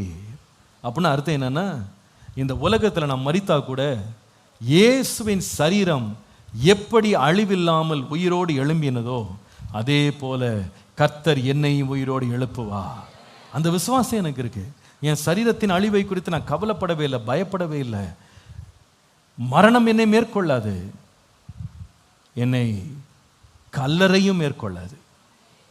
கல்லறையில் என்னை அடைச்சி வைக்க முடியாது. நான் ஆண்டவருடைய பிள்ளையா இருப்பேன். நான் ஒரு நாள் நான் உயிரோடு எழும்புவேன். இது முதற்கொண்டு கிறிஸ்துவுக்குள்ளே மரித்தவர்கள் முதலாவது எழுந்திருப்பாங்க. அதனால தான் வேதம் சொல்லுது, நம்பிக்கை இல்லாத மற்றவர்களைப் போல நீங்கள் அழுது துக்கிக்காதீங்க, புலம்பாதீங்க. ஏன் தெரியுமா? நாம் அடக்கம் பண்ணப்பட்டாலும் அந்த கல்லறையின் மேல், கல்லறைக்கு நம்ம மேல் அதிகாரம் கிடையாது. மரித்த நம்மை இயேசு உயிரோடு எழுப்புவார். இயேசு எப்படி உயிரோடு எழுந்தாரோ அதே போல மகிமையடைந்த சாயலோடு சரீரத்தோடு நாம் எழும்புவோம். அதனால் எனக்கு பயம் இல்லை, எனக்கு பயமே. அல்லேலூயா, அல்லேலூயா. எனக்கு பயம் இல்லைங்க. எந்த ஒரு பெறன குழியும், எந்த ஒரு கிரேவ், எந்த ஒரு கல்லறையும் என்னை என்ன செய்யாதுன்னா பிடிச்சு வைக்காது. விசுவாசிக்கிற ஆமேன்னு சொல்லுங்க. இன்னைக்கு நிறைய பேர் கல்லறை பற்றி ரொம்ப கவலை இருக்கு. என்னமோ கல்லறைக்குள்ளேயே தான் நம்ம வாழ்நாள்லாம் வாழ போகிற மாதிரி. அந்த கல்லறை நம்மளை என்ன பண்ணாது, பிடிச்சு வைக்காது. சமீபத்தில் என் மனைவி ஒரு காரியம் சொன்னாங்க. ஒருத்தர் ஃபோன் பண்ணி கேட்குறாங்க, என்னென்னா ஒரு அம்மா ஏற்கனவே கல்லறை வாங்கிட்டாங்களாம். கல்லறை வாங்கி அவங்க டெய்லி அதில் போய் ஜெபம் பண்ணிக்கிட்டு இருக்காங்களாம். பாஸ்டர் ஒரு நாள் வந்து ஜெபம் பண்ணுவாரா அப்படின்னு கேட்குறாங்க. கல்லறைக்குள்ளே இந்த அம்மா இன்னும் போல, கல்லறை வாங்கிட்டாங்களாம். வாங்கி அந்த அம்மா டெய்லி போய் கல்லறை பக்கத்தில் ஜெபம் பண்ணுறாங்களாம். நான் உள்ளதான் வரப்போகிறேன், உள்ளதான் வரப்போகிறேன், உள்ளதான் வரப்போகிறேன். இப்போ என்னென்னா அவங்க பூமியை பரிசுத்தப்படுத்திட்டாங்க. இப்போ நான் வரணுமா? நான் வந்து ஒரு முறை அந்த பூமியை பிரதிஷ்டை பண்ணிட்டேன்னா இந்த மாதிரி எப்படி போவாங்களாம் தைரியமாக. இந்த மாதிரி கூட வேடிக்கையெல்லாம் இந்த காலத்தில் நடக்குது. இது ஏன் நடக்குதுன்னா, ஆண்டவருடைய வல்லமையை விசுவாசிக்காதனால தான். நமக்கு தெரியும் கல்லறைக்கு என் மேல் அதிகாரம் இல்லை. ஏன்னா கல்லறையை பொளந்துட்டு இயேசு வெளியே வந்தார். அதே போல நானும் ஒரு நாள் கல்லறையில் அடக்கம் பண்ணப்பட்டாலும் நான் உயிரோடு எழுந்திருப்பேன் என்ற நம்பிக்கை எனக்கு இருக்கிறது. ஹல்லேலூயா. அது எங்க இருந்தாலும் சரி, கர்த்தர் என்னை உயிரோடு எழுப்புவா, என்னை உயிரோடு எழுப்புவா. ஹல்லேலூயா. கிறிஸ்துவுக்குள் நான் மரிப்பேனானால் முதலாவது எழுந்திருப்பேன். இயேசுவை சந்திக்கும்படி புது சரீரத்தோடு நான் எழும்பி போவேன். அந்த நம்பிக்கை பெரியது, அந்த விசுவாசம் பெரியது.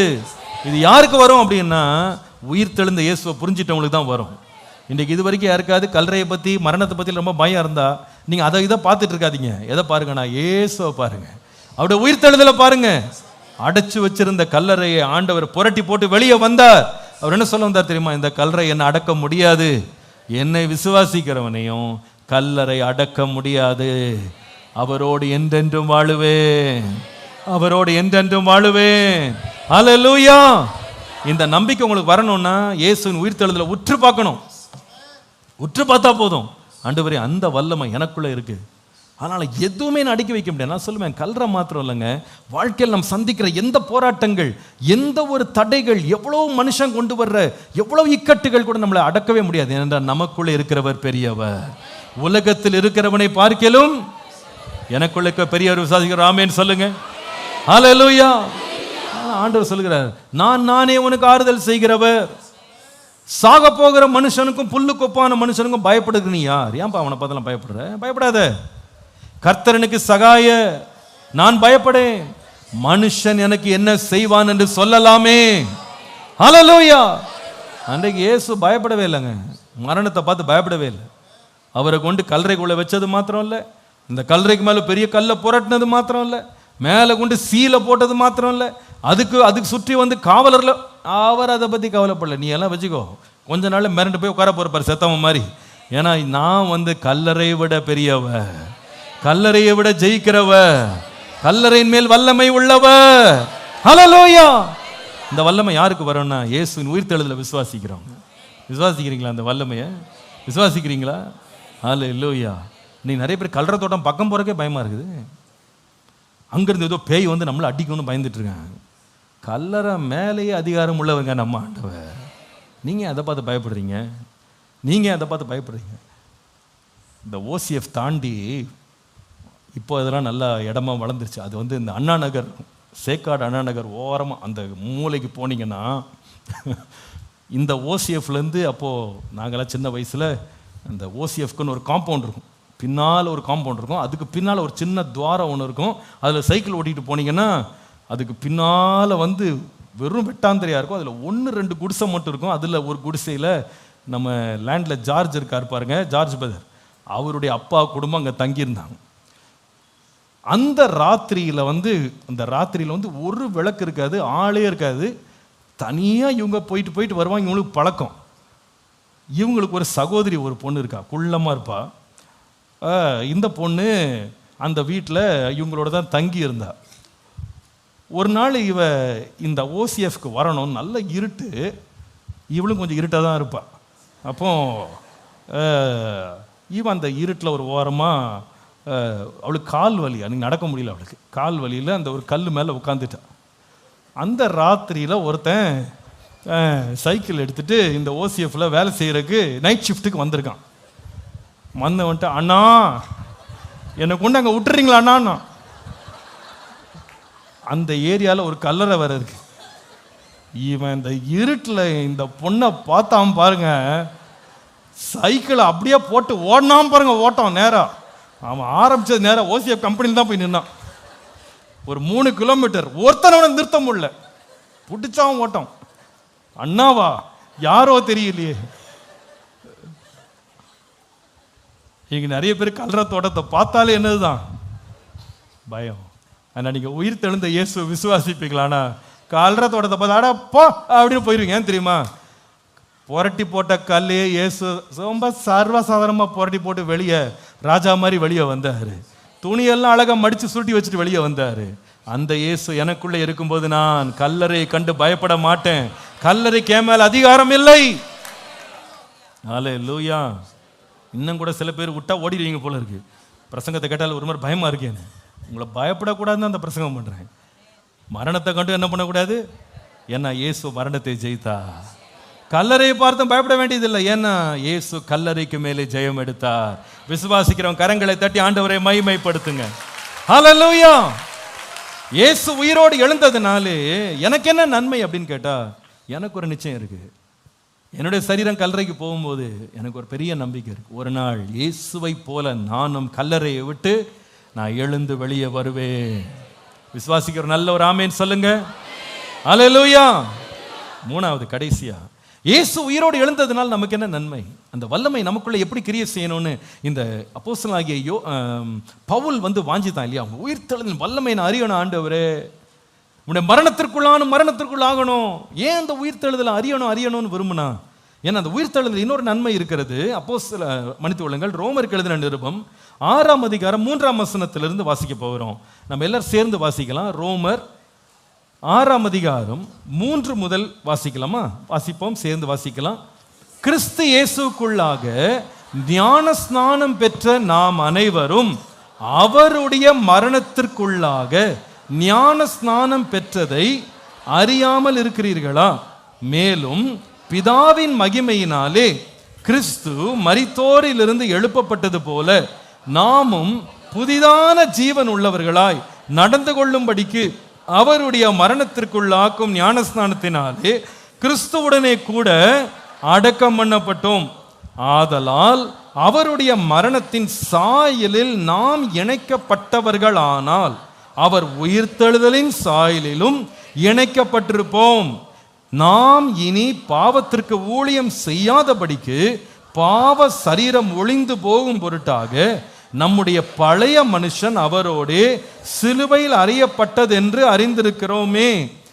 மரித்தவன் பாவத்திற்கு நீங்கி விடுதலையாக்கப்பட்டிருக்கிறானே. ஆகையால் கிறிஸ்துவுடனே கூட நாம் மரித்தோமானால் அவருடனே கூட பிழைத்தும் இருப்போம் என்று. இன்னொரு முறை 8ஆம் வசனத்தை வாசிங்க. ஆகையால் கிறிஸ்துவுடனே கூட நாம் மரித்தோமானால் அவருடனே பிழைத்தும் இருப்போம். அல்லேலூயா. 4ஆம் வசனம் திரும்ப வாசிக்கலாம். 4ஆம் வசனம், மேலும் பிதாவின் மகிமையினாலே கிறிஸ்து மரித்தோரிலிருந்து எழுப்பப்பட்டது போல நாமும் புதிதான ஜீவன் உள்ளவர்களாய் நடந்து கொள்ளும்படிக்கு அவருடைய மரணத்திற்குள்ளாக்கும் ஞான ஸ்நானத்தினாலே கிறிஸ்துவுடனே கூட. அல்லேலூயா. இவ்வளவு நேரம் நான் பேசின 2 காரியம் என்னன்னா, மரணத்தை பத்தி பேசினேன், அப்புறமா அடுத்து எதை பற்றி பேசினேன்? கல்லறையை பற்றி பேசினேன். இது நம்ம வாழ்க்கை முடியும் போது. ஆனால் இயேசு கிறிஸ்துவின் உயிர்த்தெழுந்த வல்லமை இருக்கு பாருங்க. நம்ம மரிச்ச பிறகு கூட நம்மளை மனுஷன் உயிர்ப்பிக்க முடியாது. எந்த மனுஷனும், ஒரு டாக்டர் கூட நம்மளை உயிரோடு கொண்டு வர முடியாது. ஆனால் இயேசு கொண்டு வருவார். கல்லறைக்குள்ள புதைக்கிறவன் நம்மளை வெளியே எடுக்க முடியாது. ஆனால் இயேசு வரும்போது நம்ம உயிரோடு எழும்பி வருவோம். இந்த நம்பிக்கை மாத்திரம் உயிர்த்தெழுதல் கொடுக்கறது இல்லை. இன்னொரு முக்கியமான நம்பிக்கை உயிர்த்தெழுதல் கொடுக்க என்ன தெரியுமா?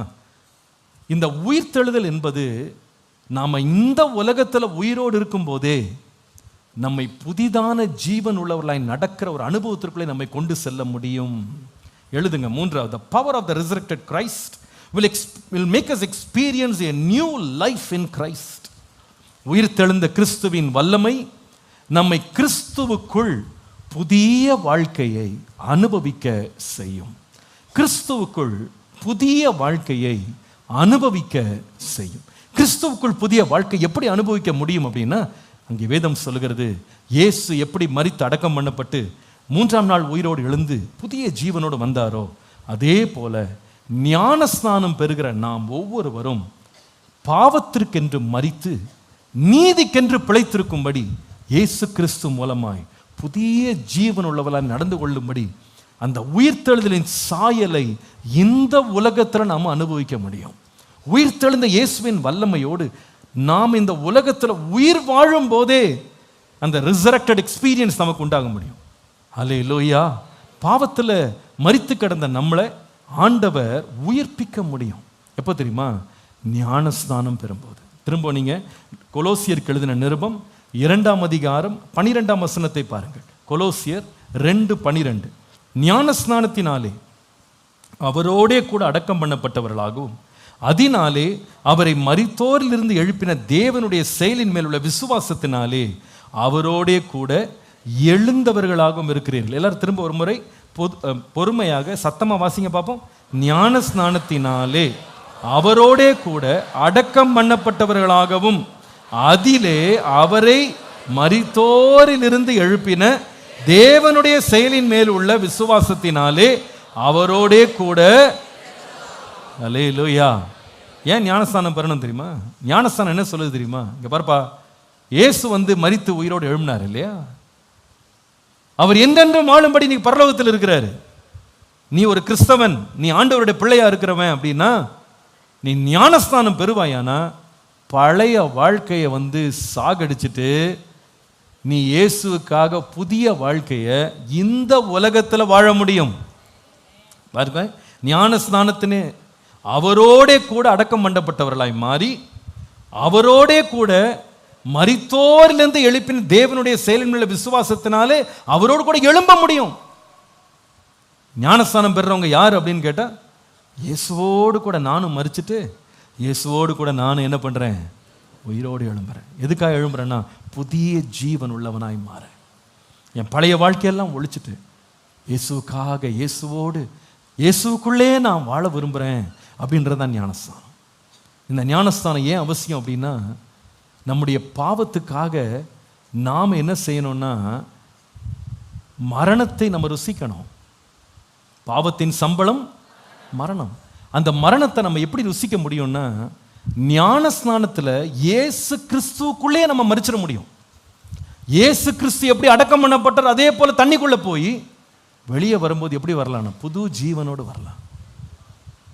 புது வாழ்வு அப்படின்றது பரலோகத்தில் இல்லை, புது வாழ்வு இந்த உலகத்திலே கர்த்தர் தர வல்லவர். இயேசுக்குள்ள வாழுகிற எனக்கு புது ஜீவன், புது வாழ்வு, புது வாழ்வு. இந்த வாழ்வு இருந்தால் தான் மேலே இருக்கிற நித்திய வாழ்வுக்கு போக முடியும். இங்க புது வாழ்வை இயேசுவிடத்தில் பெறாம நித்திய வாழ்வை பரலோகத்தில் பெற முடியாது. ஏன் தெரியுமா? மார்க் எழுதின சுவிசேஷம் 16ஆம் அதிகாரம் 16ஆம் வசனம் சொல்லுகிறது, விசுவாசம் உள்ளவனாகி ஞானஸ்நானம் பெற்றவன் ரட்சிக்கப்படுவான், அல்லது இந்த பூமியிலிருந்து ரட்சிக்கப்படுவான்.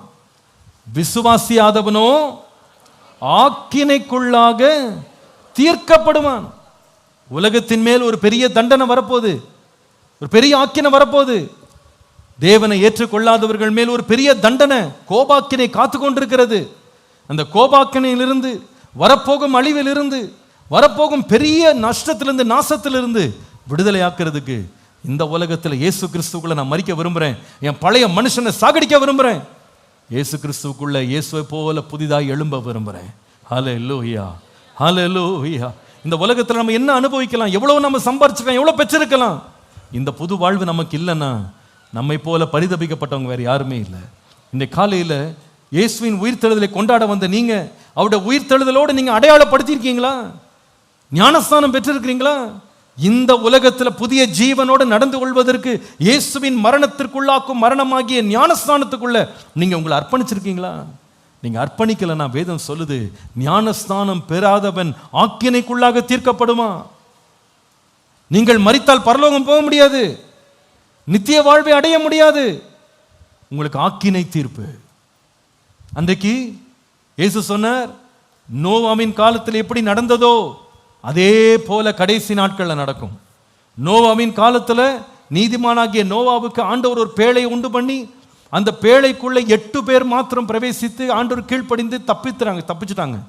பூமியில் உள்ள அத்தனை மக்களும் வெள்ளத்தினால் என்ன செய்தாங்க, தண்ணீரினால் மாண்டு போனாங்க. ஆனால் புதிய ஏற்பாட்டில் வந்திருக்கிற நமக்கு இந்த தண்ணீரின் வழியா கடந்து போனா தேவன் நமக்கு நித்திய வாழ்வை தர வல்லவராய் இருக்கிறார். தண்ணீரை கடக்காதவங்களுக்கு என்ன இருக்குன்னா அக்கினி இருக்கு.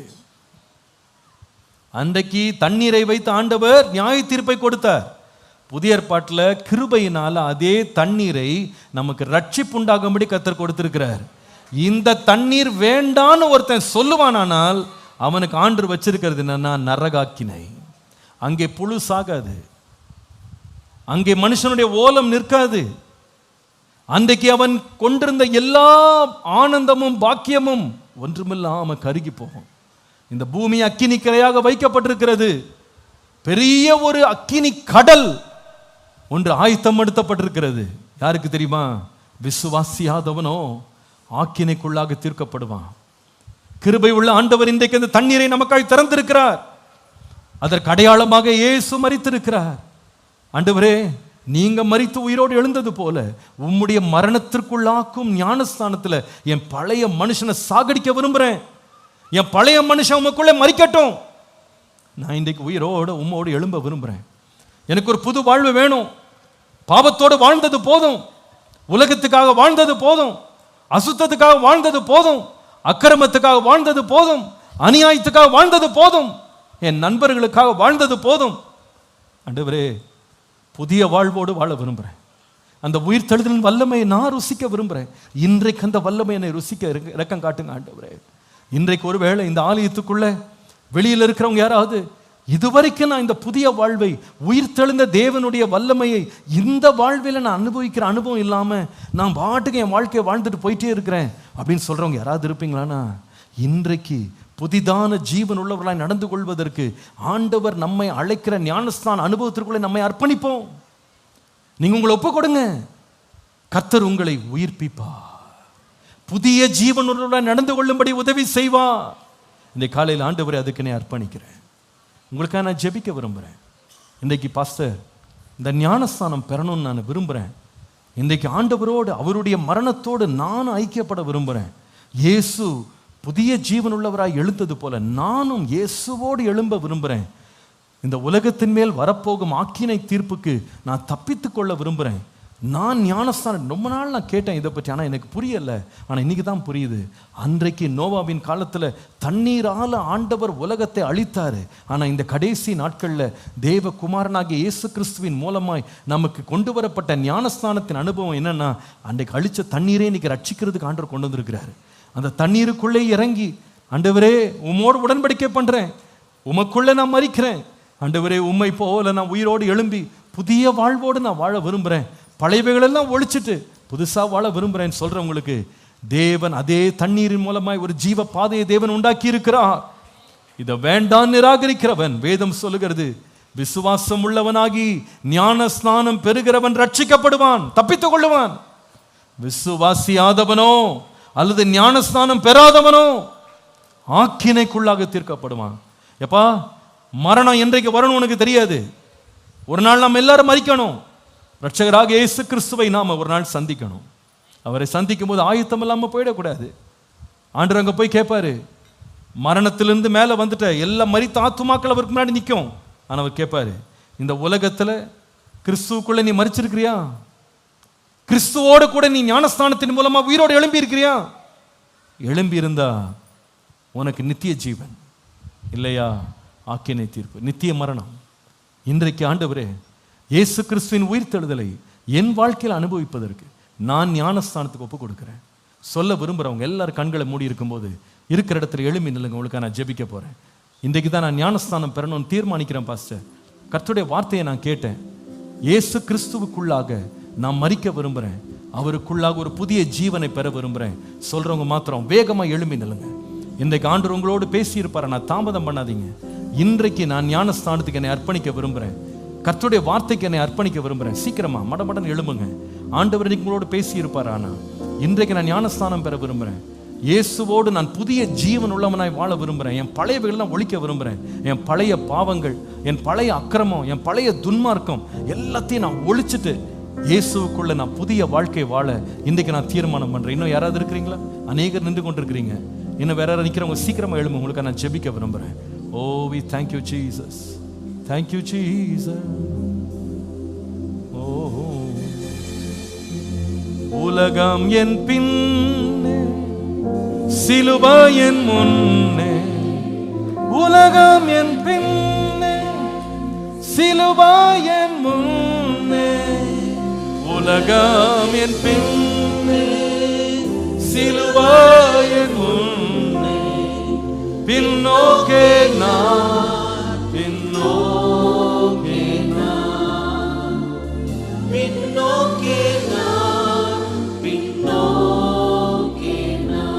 இயேசு என் ஆசை, இயேசு என் ஆசை, சீயோன் என் வாஞ்சை, இயேசு என் ஆசை, சீயோன் என் வாஞ்சை, இயேசு என் ஆசை, சீயோன் என் வாஞ்சை, பின்னோக்கே நான், பின்னோக்கே. இன்னும் யாராவது ஒருவர் பின்னோக்கே நான் ஆண்டவரோடு ஐக்கியப்பட விரும்புகிறேன், ஞானஸ்தானத்தின் மூலம் உடன்படிக்கை பண்ண விரும்புகிறேன். இயேசுவின் பின்னே, போக துணிந்து இயேசுவின் பின்னே போக துணிந்து இயேசுவின் பின்னே போக பின்னோக்கே பின்னோக்கே பின்னோக்கே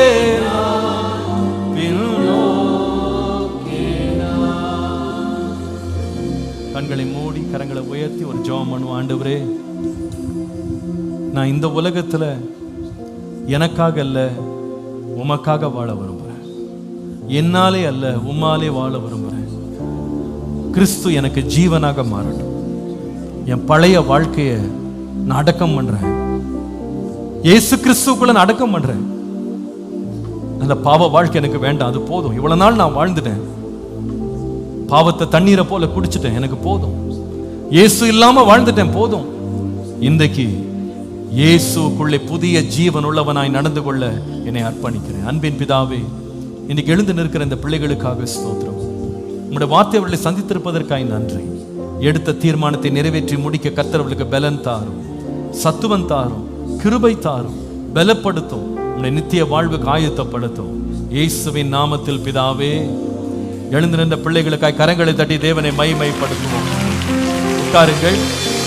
உங்கள் கையிலே ஒரு சீட்டு கொடுத்திருப்பாங்க. தயவு செய்து அந்த பேப்பர்ல உங்களுடைய பெயர், உங்களுடைய ஃபோன் நம்பர் தயவு செய்து எழுதி, இன்றைக்கு ஆராதனை முடிந்த உடனே இங்கே பாஸ்டர் ரவிபால், பாஸ்டர் எலிஷா அவங்க நிற்பாங்க. கண்டிப்பாக நீங்கள் மேலே இருந்தாலும் கீழே இருந்தாலும் நேரடியாக வந்து பாஸ்டரை பார்த்து சந்திச்சுட்டு ஒரு ஜெபம் பண்ணிட்டு அந்த சீட்டை வந்து பாஸ்டர்கிட்ட கொடுத்துட்டு போங்க. தயவுசெய்து எடுத்துகிட்டு போயிடாதீங்க, கொடுத்துட்டு போங்க. அவங்க உங்களை தொடர்ந்து சந்தித்து உங்களை வந்து ஞானஸ்தானத்துக்கான கிளாஸஸில் உங்களை சேர்த்து உங்களுக்கு பயிற்சி கொடுத்து ஞானஸ்தானத்துக்கு ஆயத்தப்படுத்துவாங்க. எழுந்து நிற்காமல் இருக்கலாம், வெக்கப்பட்டு நிற்காமல் இருக்கலாம்.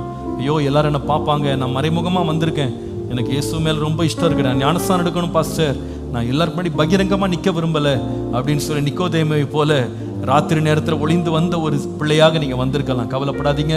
ஆராதனை முடிஞ்சவொடனே பாஸ்டர் பாருங்கள், வந்து பார்த்து அந்த ஞானஸ்தானத்துக்காக உங்களை ஆயத்தப்படுத்திட்டு வருகிற மாதம் ஞானஸ்தானம் பெறுகிறதுக்கு அல்லது இன்னும் அவங்க சொல்லுகிற காலத்துக்குள்ள ஞானஸ்தானம் பெறுகிறதுக்கு உடனே தீர்மானிடுங்க. கர்த்தர் நம்மை ஆசீர்வதிப்பாராக. ஹல்லேலூயா.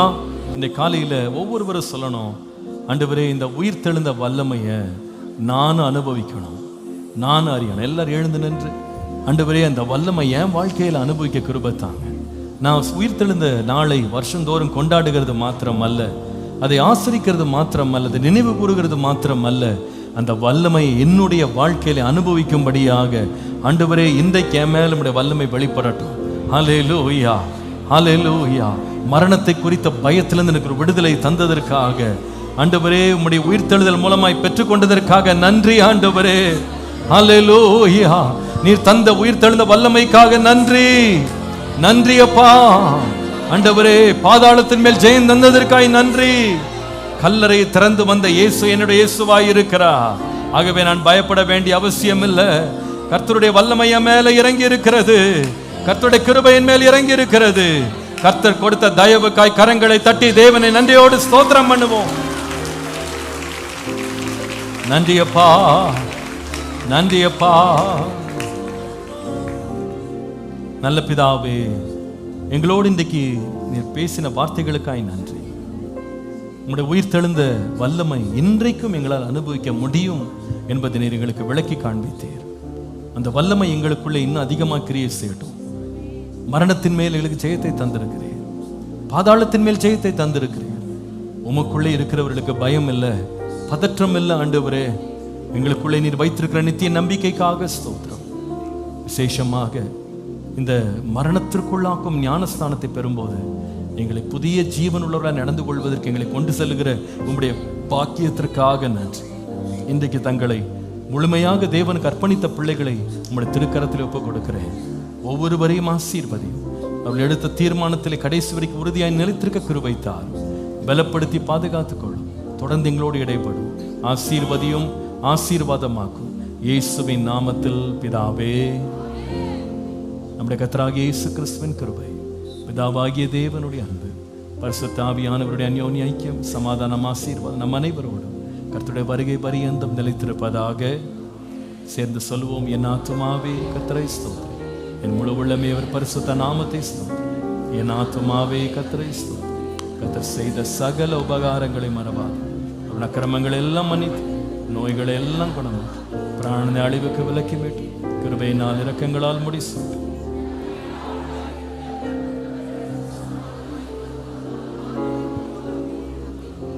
ஆமென்.